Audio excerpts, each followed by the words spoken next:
नमस्कार दोस्तों। इस वीडियो में हम बात करेंगे कि अगर आपको इंटरव्यू देने में डर लगता है तो उस फियर को आप कैसे ओवरकम कर सकते हैं। अब ये फियर क्या है ना, दो टाइप का होता है। आपको या तो फियर ऑफ रिजेक्शन हो सकता है या आपको फियर हो सकता है इंटरव्यू में बैठने का ही। तो क्योंकि आपने कभी कोई इंटरव्यू दिया नहीं है या फिर आपने बहुत कम इंटरव्यू दिए हैं, तो इस वजह से एक फियर ये भी होता है कि आपको इंटरव्यू में बैठने में ही डर लगता है कि पता नहीं क्या पूछ लेगा और मैं कैसे आंसर करूँगा। अब ये दोनों फियर है ना, इनका रीज़न एक ही है। फियर का भी रीज़न एक ही है और उनके सॉल्यूशन भी एक ही है। तो मैं इस पर 3 रीज़न डिस्कस करूँगा इस वीडियो में और 3 रीज़न के बाद उनके सॉल्यूशन भी बताऊँगा। साथ ही साथ आपको ये क्या करना है ना, आपको जिस रीज़न के साथ आप एसोसिएट करते हो वो मेरे को कमेंट सेक्शन में बताना है कि भाई हम रीज़न नंबर 1 या रीज़न नंबर 3 के साथ एसोसिएट करते हैं या हम सारे रीज़न के साथ हम एसोसिएट करते हैं। ठीक है, आपको ये करना है। अब सबसे पहला जो फियर ऑफ रिजेक्शन का रीज़न होता है ना, फियर ऑफ रिजेक्शन क्यों होता है? बेसिकली फियर ऑफ रिजेक्शन इसलिए होता है क्योंकि आजकल दिमाग में काफ़ी तरह के रायते चल रहे होते हैं। अगर आप शादीशुदा हो, आपने घर खरीद रखा है, तो वो अलग रायते हैं कि यार उसकी ईएमआई टाइम पे देनी है नहीं देनी, या क्या काम चल रहा है, कहाँ जाना है, क्या करना है, घर की ग्रोसरी लानी है, ये सब दिमाग में चल रहा होता है। शादीशुदा नहीं भी हो तब भी क्या है ना, काफ़ी सारे रायते चल रहे होते हैं भाई। मतलब आपको शादी के लिए जॉब अच्छी चाहिए, जॉब के लिए स्विच अच्छा होना है, तो वो एक डर। तो काफ़ी सारी चीज़ें दिमाग में चल रही होती है। एक मतलब रिसर्च पेपर है, उसके अकॉर्डिंग जो आज से 50 साल पहले 60 या 70 साल के इंसान के दिमाग का जो एंजाइटी लेवल होता था ना, वो आज 25 साल 20 साल के बंदे के दिमाग का है, ये लेवल चल रहा है। तो इसीलिए दिमाग में रायते फैलने की वजह से ये एक डर बैठ जाता है, रिजेक्शन का डर, कि यार रिजेक्ट हो गए तो क्या होगा। अब क्या है ना, इस रिजेक्शन का डर को ओवरकम करने के लिए पहले तो हमें समझना होगा कि रीज़न क्या है इस डर का, या फिर इंटरव्यू में बैठने का डर क्या है। तो 3 रीज़न है, उनमें से पहला रीज़न है lack of knowledge. Lack of knowledge का मतलब आप जिस सब्जेक्ट का इंटरव्यू देने जा रहे हो, आपको उस सब्जेक्ट में बहुत कम नॉलेज है या आप मुंह उठा के ही जा रहे हो। अब उससे नुकसान क्या होगा ना, अगर आपने पढ़ाई नहीं करी है और आप रिजेक्ट हो जाते हो तो आपको ये डर लगता है कि यार मैं तो गुड फॉर नथिंग हूँ, सेलेक्ट ही नहीं हो रहा है यार कोई भी इंटरव्यू।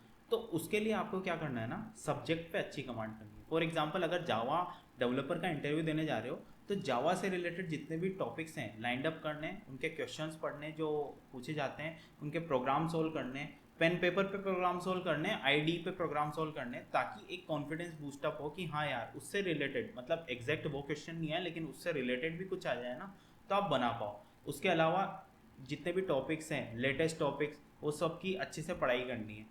पढ़ाई करोगे, थोड़ा टाइम दोगे, 1 महीना 2 महीना टाइम टेबल बना के पढ़ाई जब करोगे ना, अपने आप ही धीरे धीरे ये जो कॉन्फिडेंस है ना, ये बूस्टअप होने लगेगा। एक बार नॉलेज गेन हुई, अपने आप ही ये लेवल बढ़ेगा।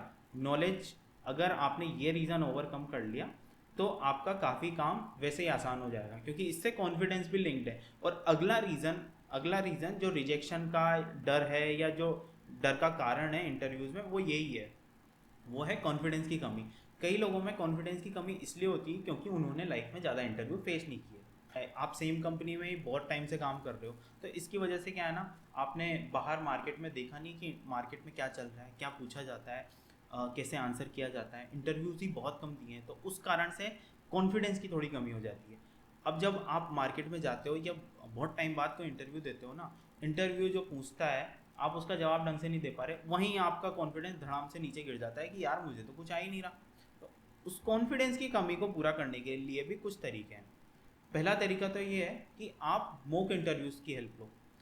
कोशिश ये करो कि मॉक इंटरव्यूज़ देना स्टार्ट करो, तो उससे क्या होगा ना, आपको एक आंसर देने का जो प्रोसेस है ना, वो समझ में आएगा कि यार आंसर कैसे दिया जाता है। एक आपकी लय बंधेगी कि हाँ यार, क्योंकि क्या होता है ना, इंटरव्यू जब देने जाओगे ना तो कुछ क्वेश्चन बिल्कुल कॉमन होते हैं, जैसे tell me about yourself, आपके प्रोजेक्ट का एक्सप्लेनेशन। अब ये क्वेश्चन तो बिल्कुल सिमिलर है और ये फर्स्ट में ही पूछे जाते हैं most of the 90% of the interviews में। इनके आंसर आप ढंग से प्रिपेयर कर सकते हो। अब मैं रट्टा मारने को नहीं बोल रहा हूँ, लेकिन इनके आंसर जब आप ढंग से प्रिपेयर करोगे ना, तो आपका एक इंटरव्यू का लेवल, एक फ्लो बढ़ जाएगा, एक फ्लो बन जाएगा कि हाँ शुरू से ही आप सीढ़ी चढ़ रहे हो, एक एक आंसर करते जा रहे हो, तो आपका कॉन्फिडेंस और बिल्डअप होगा धीरे धीरे। तो कॉन्फिडेंस बिल्डअप करने का तरीका, एक तो मॉक इंटरव्यूज़ का सहारा लो, जितनी ज़्यादा मॉक इंटरव्यूज़ हो सके दो आप। इसके अलावा क्या है ना, अगर आपको मॉक इंटरव्यू नहीं देने तो आप रियल इंटरव्यू देना स्टार्ट करो। आंख बंद करके, मुंह उठा के रिज्यूम डालो। अगर आपका एक्सपीरियंस लेवल अच्छा है तो आपके पास कॉल्स भी बहुत सारी आ जाएंगी। वो अलग बात है कि फ्रेशर लेवल पे कॉल्स कम आती है ये रिज्यूम डालने पे, नौकरी वगैरह पे। लेकिन अगर आपका एक्सपीरियंस लेवल अच्छा है तो आपके पास कॉल्स भी बहुत सारी आएंगी। उस केस में आपको इंटरव्यूज़ देना स्टार्ट करना है। अब एक बार आप इंटरव्यूज़ देना स्टार्ट करके, इंटरव्यू पे बैठना स्टार्ट करके, अब या तो ये वर्क फ्रॉम होम का फ़ायदा है अभी कि आप ज़्यादा से ज़्यादा इंटरव्यूज़ दे सकते हो, वीकडे में भी आप टाइम निकाल के इंटरव्यू दे सकते हो। तो उस केस में आप जितने ज़्यादा इंटरव्यूज़ दोगे ना, अपने आप आपका कॉन्फिडेंस बूस्टअप होता रहेगा। आपको इंटरव्यू में बैठने का तरीका आ जाएगा। बैठने का तरीका एज इन आंसर करने का तरीका, कैसे कम्युनिकेशन करना है, कैसे चीज़ें आंसर करनी है। एक जो फियर है ना दिमाग में, वो फियर चला जाएगा कॉन्फिडेंस बूस्टअप होने से। तो ये तो था दूसरा रीज़न और सॉल्यूशन साथ में कि कॉन्फिडेंस कैसे बूस्ट कर सकते हैं। अब तीसरा और आखिरी रीज़न जो भी काफ़ी लोगों का होता है और काफ़ी फ्रेशर्स का तो होता ही है, कुछ कुछ सीनियर्स बंदों का भी होता है, वो है lake of communication. Lake of communication means आप ढंग से बात नहीं कर पा रहे इंटरव्यू में। ये रीज़न भी बाकी जो मैंने शुरू में दो बोले थे ना, एक तो लेक ऑफ नॉलेज और एक लेक ऑफ कॉन्फिडेंस, इससे जुड़ा हुआ है।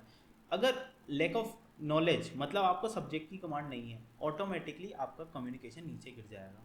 क्योंकि फॉर एग्जांपल, मैंने पहले भी एग्जांपल दिया था इस चीज़ का कि अगर आपसे कोई पूछता है कि व्हाट इज़ एक्सेप्शन, अगर आपको पता है कि एक्सेप्शन क्या है तो आप उसका तुरंत आंसर कर दोगे। उसमें फिर कम्युनिकेशन इतना नहीं देखा जाएगा, क्योंकि आपको एक बार वो दिमाग से चीज़ निकली हुई है। मैं रट्टा मारने को बिल्कुल नहीं बोल रहा हूँ, लेकिन आपको जो वर्ड्स हैं, जो सेंटेंस हैं, वो पता है, दिमाग में फ्रेम अपने आप हो जाएंगे, आप बता पाओगे। लेकिन अगर आपसे बिल्कुल ही नई चीज़ पूछ ली जाती है तो आप उसका आंसर नहीं कर पाते हो।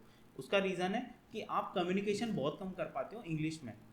अब इंग्लिश में कम्युनिकेशन बढ़ाने के लिए आप ये कर सकते हो कि अगर आप जॉब वाले पर्सन हो तो आप क्या करो ना, आप जितने भी कलीग हैं आपके, उन कलीग से आप इंग्लिश में बात करना स्टार्ट करो। वर्क के रिलेटेड जितनी भी बातें होती है, ट्राई करो सब इंग्लिश में हो। मीटिंग्स में ज़्यादा से ज़्यादा इन्वॉल्वमेंट दिखाओ, अपना इनपुट दो, ताकि आपका कम्युनिकेशन बेटर हो। ये चीज़ें आप कर सकते हो। अगर आपका कम्युनिकेशन बिल्कुल ही ख़राब है तो उस केस में तो क्या है, आप क्लासेस वगैरह ज्वाइन करोगे, फ्रेशर हो तो। लेकिन अगर आपका कम्युनिकेशन बिल्कुल मीडियम लेवल पे है ना, आप उसको अपने आप ज़्यादा से ज़्यादा बात करके हाई लेवल पे लेके जा सकते हो। और एक मतलब ये मान लो कि बहुत ज़्यादा कम्युनिकेशन इंग्लिश में इतनी की भी ज़रूरत नहीं पड़ती। अगर ये 0 है और ये 100 है ना, तो आपको 70 से काम चल जाता है। आपको ज़रूरी नहीं है कि 10 on 10 कम्युनिकेशन होना चाहिए आपका, इतना भी ज़रूरी नहीं होता। लेकिन हाँ, आप अपनी बात को अच्छे से कन्वे कर पाओ, अपने आंसर्स को अच्छे से कन्वे कर पाओ, यही इंपॉर्टेंट होगा। तो आई होप ये वीडियो आपको समझ में आया होगा, और आई होप ये हेल्प भी करेगा आपको। जिसको हेल्प करता है ये वीडियो कमेंट सेक्शन में ज़रूर लिख देना, उससे मुझे भी मोटिवेशन मिलेगा नए वीडियोस बनाने का। Thank you so much.